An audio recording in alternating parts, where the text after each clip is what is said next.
Let me start by asking you, how many of you are familiar with the concept of left brain versus right brain? Show of hands. Okay. And now let me ask you, how many of you believe that emotions have no place in innovation? Show of hands again. The number went down. Let's start by talking about design thinking. Design thinking is the most widely accepted base for intentional ideation. But did you know that EI sits at the very heart of design thinking? In fact, the process of design thinking can only start with empathy. Empathy towards the problem that you're trying to solve through intentional ideation. If you don't feel, if you don't wear the shoe of the user, if you don't feel the pain, you cannot apply design thinking or any other format of intentional ideation. That is how critical empathy is to creation. To understand EI, there are many technical definitions. But the one that I'd like to quote here today is by Salovey and Meyer.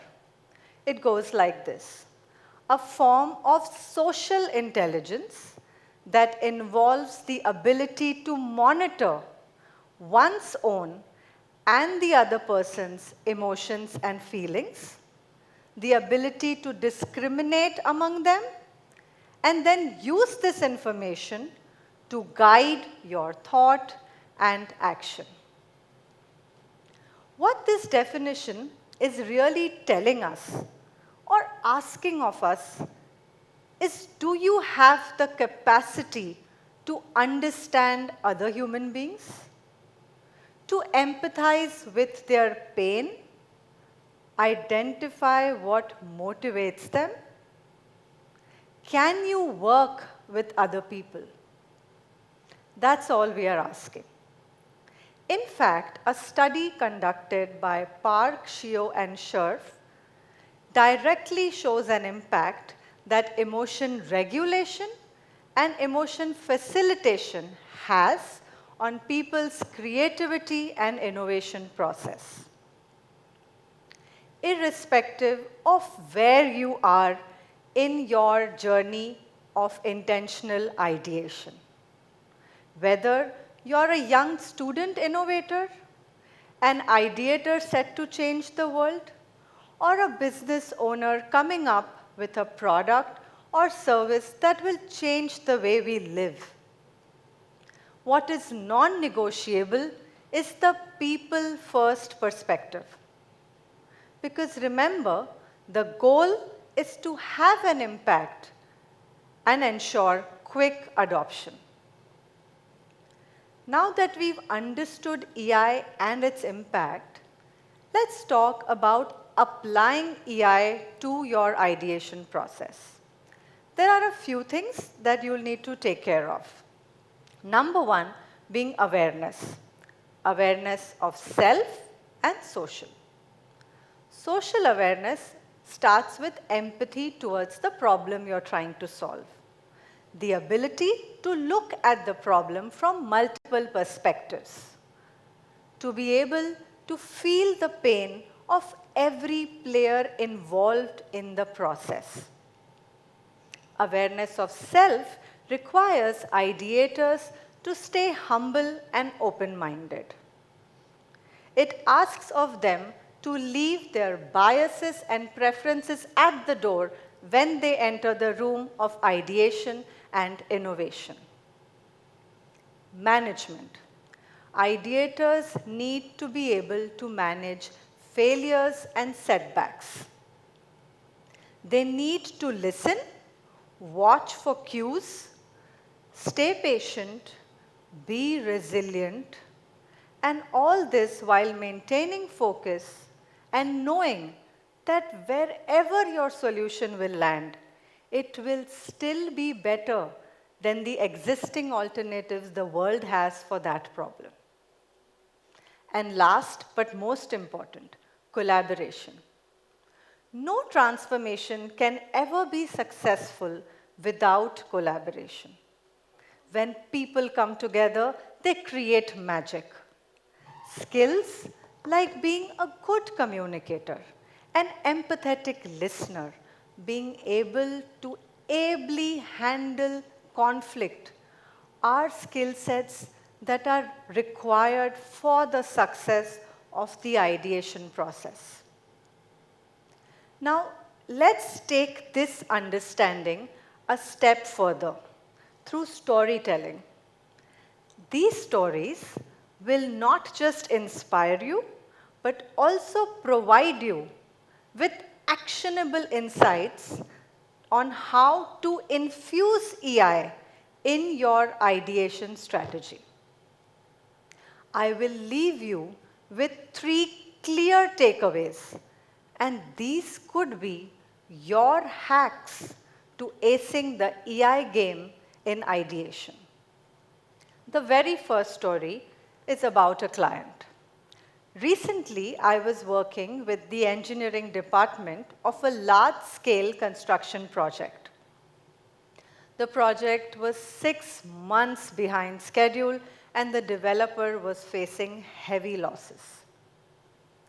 I spent 2 days with the engineering department, and they were a bunch of bright, sharp, technically sound professionals. I saw that they ticked all the boxes. They followed systems and processes. They adhered to routine, operated in an almost robotic fashion.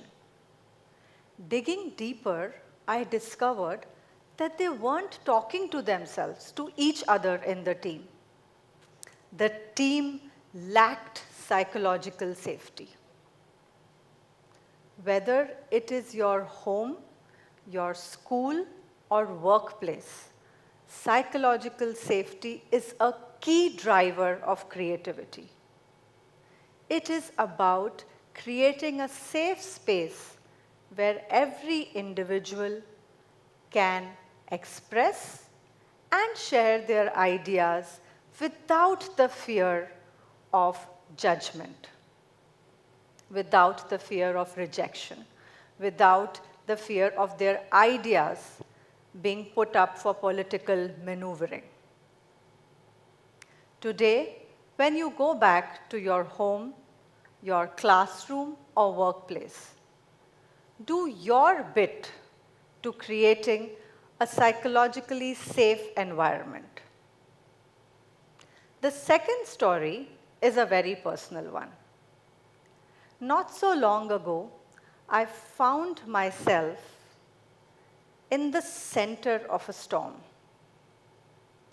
During that period, we were grappling with space-related challenges, personnel issues, client problems, and with all the emotional intelligence that has led me to this point here that I stand here and speak to you today, let me confess I felt disoriented and uncertain. I teetered on the edge of a downward spiral, battled with anxiety and negative emotions, until a moment of revelation occurred.